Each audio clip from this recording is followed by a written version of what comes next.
Hi friends, welcome to my channel. இன்னைக்கு 12th Maxல applications of differential calculus exercise 7.5ல 6 sum தான் பார்க்க போறோம். Limit x tends to 0 1 by sin x minus 1 by x அப்படின்னு சொல்லி கொடுத்திருக்காங்க. இப்போ நம்ம ஃபர்ஸ்ட் x க்கு பதிலா 0 போட்டுருவோம். sin 0 ஓட வேல்யூ 0. அப்போ 1 by 0 னா infinity minus இங்க x க்கு பதிலா 0. அப்போ 1 by 0 னா இது infinity. Infinity minus infinity ஃபார்ம்ல இருக்கு. சரிங்களா? அப்போ இது indeterminate ஃபார்ம்ல இருக்கு. இது வந்து ஃப்ராக்ஷனாக நம்ம மாற்றிக்குவோம். இது இந்த மாதிரி இருந்ததுன்னா நம்ம பண்ண முடியாது. அதனால என்ன பண்ண போகிறோம்னா இதை லைட்டை சிம்பிளிஃபை பண்ணிக்குவோம். சரிங்களா? அப்போ limit x tends to infinity. இதுக்கு எல்சிஎம் எடுத்துருங்க. எல்சிஎம் என்னது? எக்ஸு சைன் எக்ஸ் தான். இப்போ மேலே இங்கே வந்து எக்ஸு வந்துடும், மைனஸ் இங்கே வந்து சைன் எக்ஸ் வந்துடும்.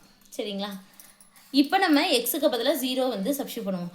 அப்போ 0 minus sign 0 0, 0 minus 0 0, 0 into sin 0 0, 0 into 0 0, 0 by 0 indeterminate ஃபார்மில் இருக்குது. இது ஃப்ராக்ஷனில் இருக்குது. நம்ம லோபிதால் ரூல் வந்து அப்ளை பண்ணிக்கலாம்.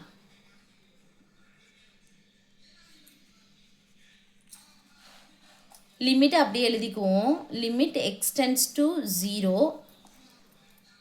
இப்போ இதை மேலே வந்து தனியாக டிஃப்ரென்ஷியேட் பண்ணணும், கீழே தனியாக டிஃப்ரென்ஷியேட் பண்ணணும். மேலே டிஃப்ரென்ஷியேட் பண்ணால் எக்ஸை டிஃப்ரென்ஷியேட் பண்ணால் 1 மைனஸ் சைன் எக்ஸை டிஃப்ரென்ஷியேட் பண்ணால் காஸ் எக்ஸ் மட்டும்தான்.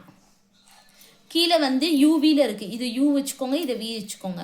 அதாவது டிஃப்ரென்ஷியேஷன் ஆஃப் யூவி, யூ அப்படியே வச்சுட்டு வியை டிஃப்ரென்ஷியேட் பண்ணணும், ப்ளஸ் வி அப்படியே வச்சுட்டு யூவை டிஃப்ரென்ஷியேட் பண்ணணும். இதுதான். இப்போ யூவை அப்படியே நம்ம வச்சுக்குவோம் எக்ஸு, வியை டிஃப்ரென்ஷியேட் பண்ணால் சைன் எக்ஸை டிஃப்ரென்ஷியேட் பண்ணால் காஸ் எக்ஸு, ப்ளஸ் சைன் எக்ஸை அப்படியே வச்சுக்குவோம், எக்ஸை டிஃப்ரென்ஷியேட் பண்ணால் 1. அப்போ நமக்கு எப்படி இருக்கும்?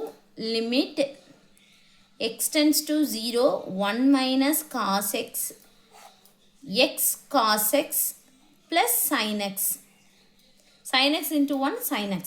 இப்போ xக்கு பதிலாக 0 போடுவோம். அப்போ 1 minus cos 0 ஓட வேல்யூ 1. அப்போ 1 minus 1 0. இப்போ 0 into cos 0 ஓட வேல்யூ 1, 0 into 1 0, plus sin 0 ஓட வேல்யூ 0. அப்போ 0 by 0 indeterminate ஃபார்மில் வந்துருச்சு. நம்ம லோபிதால், இது ஃப்ராக்ஷனில் இருக்குது. நம்ம லோபிதால் ரூல் வந்து அப்ளை பண்ணிக்கலாம். லோபிதால் ரூல் வந்து அப்ளை பண்ணிக்கலாம். இப்போ நம்ம பண்ணோன்னா ஃபஸ்ட்டு என்ன பண்ணணும்னா லிமிட்டை அப்படியே எழுதிக்கணும். மேலே வந்து 1 டிஃப்ரென்ஷியேட் பண்ணால் 0 மைனஸ் காஸ் எக்ஸை டிஃப்ரென்ஷியேட் பண்ணால் மைனஸ் சைன் எக்ஸு. ஏற்கனவே ஒரு மைனஸ் இருக்குது, அப்போ ப்ளஸ் சைன் எக்ஸாக மாறிடும். கீழே பார்த்தீங்கன்னா இது யூ இருக்குது, இது வி இருக்குது. சரிங்களா? இப்போ ஃபஸ்ட்டு யூவியில் இதை போடுவோம். மேலே இங்கே எழுதியிருக்கே ஃபார்முலா யூவை அப்படியே வச்சுக்குவோம், எக்ஸை அப்படியே வச்சுட்டு காஸ் எக்ஸை டிஃப்ரென்ஷியேட் பண்ணால் மைனஸ் சைன் எக்ஸு. சரிங்களா?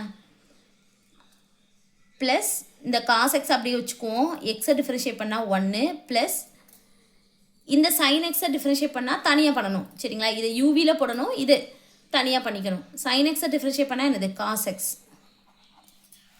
இப்போ இது ஃபஸ்ட்டு நம்ம சிம்பிளிஃபை எழுதி பண்ணிவிட்டு அதுக்கப்புறம் எக்ஸை வந்து சப்ஸ்டியூட் பண்ணிக்குவோம், எக்ஸுக்கு பதிலாக இன்ஃபினிட்டியை. அப்போ limit x tends to infinity அப்படியே வச்சுட்டு இது வந்து சைன் எக்ஸு, இங்கே வந்து மைனஸ் எக்ஸ் சைன் எக்ஸ்னு வரும், ப்ளஸ் இங்கே ஒரு cos x, cos x into 1 cos x, இங்கே ஒரு காஸ் எக்ஸ் ப்ளஸ் இங்கே ஒரு காஸ் எக்ஸ், அப்போ 2 காஸ் எக்ஸாக மாறிடும். சரிங்களா? இப்போ வந்து நம்ம எக்ஸுக்கு பதிலாக இன்ஃபினிட்டி சப்ஸ்டியூட் பண்ணுவோம். சைன் சரி எக்ஸுக்கு பதிலாக 0, சாரி